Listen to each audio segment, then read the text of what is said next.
जय श्री कृष्णा, राधे राधे। स्वागत है आप सभी का कार्तिक मास के चौथे दिन की कथा में। और साथ में आप कार्तिक मास में नित्य कहने वाली नित्य नियम की कहानी सुनेंगे।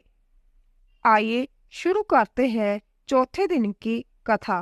बोलो बांके बिहारी लाल की जय। नारद जी ब्रह्मा जी से कहते हैं कि हे ब्राह्मण, कार्तिक मास में जो दीपदान होता है उसका महात्म कहे। ब्रह्मा जी कहने लगे कि पुत्र, दीप चाहे स्वर्ण का हो, चांदी, तांबा, आटा, मिट्टी का हो, अपनी श्रद्धा अनुसार कार्तिक मास में दान करना चाहिए। ऐसा करने से सब पापों का नाश हो जाता है। दीपक भगवान की मूर्ति के आगे अथवा तुलसी के वृक्ष के समीप, चौक, ब्राह्मण के घर, वृक्ष के नीचे, वन में, गौशाला में तथा ताक पर चाहे घी का हो या तेल का जलना चाहिए। जो ब्राह्मण के घर पर दीपक जलाता है उसको अग्निहोत्रम यज्ञ का फल प्राप्त होता है। और जो आकाश में ऊंचा दीपक जलाता है उसके धन की वृद्धि होती है, वैकुंठ में वास मिलता है। भगवान से प्रार्थना करे कि भगवान, मैं आपके निमित्त दीपक जलाता हूँ। कार्तिक में मथुरा, माघ में प्रयाग और वैशाख में हरिद्वार का वास अति उत्तम है। जब सूर्य तुला, मकर और मेष राशि का हो, उसमें किए गए व्रत, नियम और पूजा बहुत अधिक फल देने वाले होते हैं। इन मासों में से अच्छे कर्म करने से पापों का नाश हो जाता है। जैसे सूर्य उदय से अंधकार, वज्र से पर्वत, गरुड़ के व्यय से सर्प, पवन से मेघ, ज्ञान से दुख, सिंह के व्यय से मृग, वैसे ही मथुरा के दर्शन से सब पाप भाग जाते हैं। कार्तिक मास में स्नान, जागरण, दीपदान, तुलसी सेवन, भगवान के मंदिर में मार्जन, झाड़ू आदि लगाना, भगवान की कथा सुनना, कीर्तन करना सभी अच्छे फल देने वाले होते हैं। अंतया पूर्व जन्म के पापों का नाश करने के लिए कुछ व्रत इत्यादि करने उत्तम है। इतनी कथा कहकर नारद जी पूछने लगे कि हे ब्राह्मण, पूर्व जन्म के पाप कैसे जाने जा सकते हैं? ब्रह्मा जी कहने लगे कि पुत्र, ब्रह्म हत्यारा, क्षय रोगी, गुरु स्त्रीगामी, कुष्ठी और सोने की चोरी करने वाले के नाखून खराब हो जाते हैं और मदरा पीने वाले के दांत खराब हो जाते हैं। इस प्रकार पूर्व जन्म के पापों से मनुष्य पहचाना जाता है। यह सब दान, तपस्या आदि कुछ व्रत आदि से निवारण होते हैं। अब कुछ व्रत आदि कहते हैं।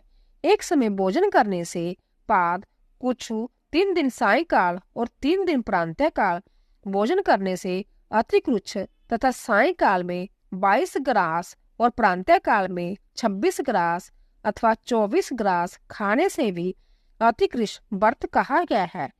3 दिन प्रतिरोज खाए और 3 दिन उपवास करे, जैवी अतिकृच्छ होता है। सायकाल में 1 ग्रास और प्रातःकाल में 1 ग्रास और 2 दिन में बिना मांगा हुआ तथा 2 दिन तक उपवास, यह कृष्णार्थ व्रत कहलाता है। 21 दिन तक केवल दूध या पानी पीता रहे, यह कृष व्रत कहलाता है। 12 दिन तक उपवास करना पुराक व्रत कहलाता है। 4 दिन तक कुछ नहीं खाना चाहिए, फिर सत्तू खाना या छाछ पीना। इसके पश्चात कपड़ा तथा दक्षिणा ब्राह्मण को देना सौभ्य कृष व्रत कहलाता है। इसी प्रकार 12 दिन तक करना द्वादश कृष व्रत कहलाता है। तुला पुरुष का दान करना और गौओं का घृत, गोबर, दूध, दही तथा कुशा का जल पीना। दूसरे दिन उपवास करना जय कृष संतपन व्रत कहा गया है। 3 दिन तक गौमूत्र, 3 दिन तक गोबर, फिर 3 दिन तक दही, फिर 3 दिन तक दूध, फिर 3 दिन तक घी खाए, जय संतपन है, जो सब पापों का नाश करने वाला है। इसी प्रकार गुल्लर, कम्बल, बेल, इनके पत्ते या कुशा का जल प्रतिदिन पीने से उन्न कृषु व्रत होता है। और 3 दिन तक उपवास करके पहले लिखी हुई वस्तुओं को पिए तो पूर्ण कच्छ व्रत होता है। यदि तपा हुआ दूध, घी, जल एक प्रतिदिन पिए और 1 दिन उपवास करे तो इसे तप्त कुछ व्रत कहते हैं। जल, दूध, घी जब तपा कर 3 दिन तक पिए और एक समय स्नान करे तो जय भी तप्त कृष्ण व्रत होता है। इसका प्रमाण पानी 8 तोला, दूध 12 तोला, घी 4 तोला होना चाहिए तथा कार्तिक शुक्ला चतुर्दशी को भगवान का पूजन करना चाहिए। उपवास करके उस रात्रि को जल में स्थित होकर यह पेट जल कृछु व्रत कहलाता है, जिसके करने से वैकुंठ की प्राप्ति होती है। कार्तिक शुद्ध सप्तमी को घी खाएं, फिर एकादशी को उपवास करें। यह पैतामह कृछु व्रत कहलाता है। इस प्रकार पैतामह कृछु व्रत करके दिन में भगवान कृष्ण का पूजन करे तथा वह तीनों लोकों में पवित्र होकर वैकुंठ को प्राप्त हो जाता है। कार्तिक शुद्ध छठी से 3 दिन केवल दूध पिए, फिर नौमी से 3 दिन उपवास करे। यह महेंद्र कृषु व्रत करने से दुर्लभ वैकुंठ का वास होता है। 3 दिन तक अन्न खाए, फिर 3 दिन तक उपवास करे। यह भी पंचक व्रत कहलाता है तथा इसको वैष्णव कृष्ण व्रत भी कहते हैं। जो मनुष्य एकम से 5वीं तक केवल दही खाए, फिर एकादशी तथा द्वादशी को भगवान का पूजन करे, यह जासक कृष्ण व्रत होता है। इससे श्वेत द्वीप का वास मिलता है, जो शुक्ल पक्ष की एकम से प्रतिदिन 1 ग्रास बढ़ाता है और कृष्ण पक्ष में 1 ग्रास कम करता है तथा अमावस को कुछ नहीं खाता। यह चंद्रायण व्रत कहलाता है। 1 ग्रास 2 तोले या अच्छी तरह से मुंह में आ जाए इतना होता है। कृष्ण पक्ष की आदि के और 14 को 5 ग्रास भोजन करके किसी प्रकार एक पक्ष में 240 ग्रास पूरे करता है। यह भी चंद्रायण व्रत कहलाता है। जो गौ के 4 सतनों का दूध पीता है, फिर 7 दिनों तक 2 सतनों का और फिर 6 दिनों तक 1 सतन का दूध पीता है और फिर 3 दिनों तक केवल वाजु भक्षण करे, जय सोमपान नाम वाला व्रत सब पापों का नाश करने वाला होता है। गेहूं तथा चावल की कांजी, दही, दूध, घी, पानी और पंचगव्य ये सब चीजें नियम पूर्वक कार्तिक के मास में खाने से सप्ताशक कुश व्रत होता है। इसको करने वाला मनुष्य विष्णु लोक को प्राप्त हो जाता है। बैल, प्लाश, गुल्लर का काढ़ा और गर्म दूध पीकर एकादशी को व्रत करने वाला द्वादशी को पारण करे तो वैकुंठवासी होता है। जो आदमी कार्तिक शुद्धि सप्तमी, अष्टमी, नौमी और 10वीं को जल कमल को खाए, फिर एकादशी को उपवास करे तो इस लक्ष्मी व्रत को करने से मनुष्य लक्ष्मी का पात्र होता है। इसको करने वाला भगवान के वैकुंठ लोक को प्राप्त होता है। प्रातः काल में 4 और सायंकाल में इसको खाने से शिशु चंद्रायण व्रत कहलाता है। कार्तिक शुद्धि 14 को विधि पूर्वक ब्रह्मा कुरुच व्रत तथा गौरी का पूजन करना चाहिए।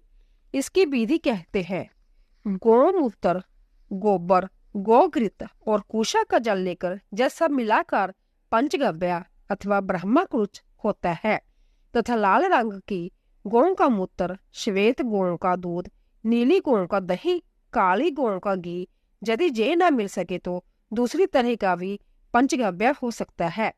इसका प्रमाण ये है कि गौमूत्र 8 मासे, गोबर 19 मासे, दूध 12 मासे, दही 10 मासे, घी 8 मासे तथा कुशा का जल 4 मासे। गौमूत्र गायत्री मंत्र पढ़कर लेना चाहिए।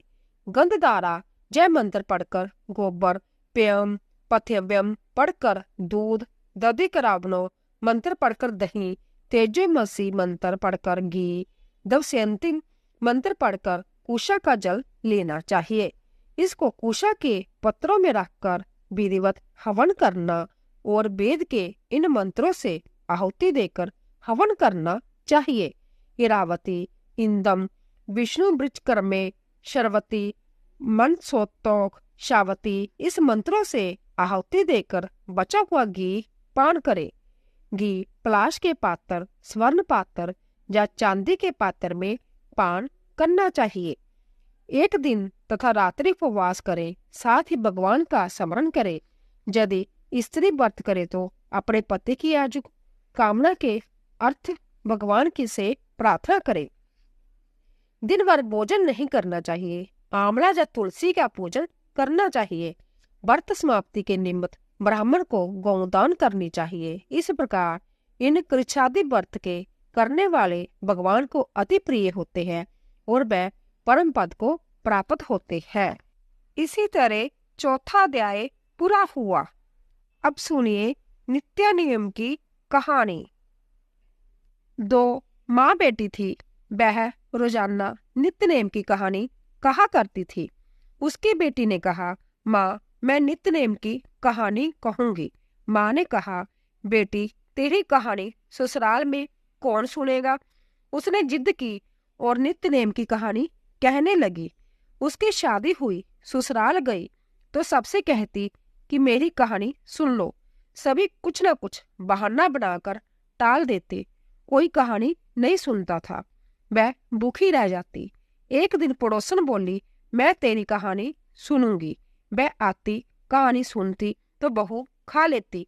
एक दिन ननंद ने अपनी माँ से कहा कि माँ, भाभी पड़ोसन के कहने पर तो खाना खा लेती है और हम कहते हैं तो नहीं खाती। माँ ने कहा, उससे मना कर देना। उसने कहा, अच्छा। लड़की ने पड़ोसन से मना किया तो पड़ोसन ने अपने पति से कहा कि उसकी बेटी मना करती है। पति ने कहा कि उसकी माँ मना करे तो मत जाना। अगले दिन सास ने मना कर दिए तो पड़ोसन नहीं आई। बहू की कहानी कोई नहीं सुनता तो बहू भूखी रह जाती। ससुर ने पूछा कि बहू कैसी है तो सास ने कहा कि अच्छी है, काम काज तो कर लेती है मगर खाती नहीं।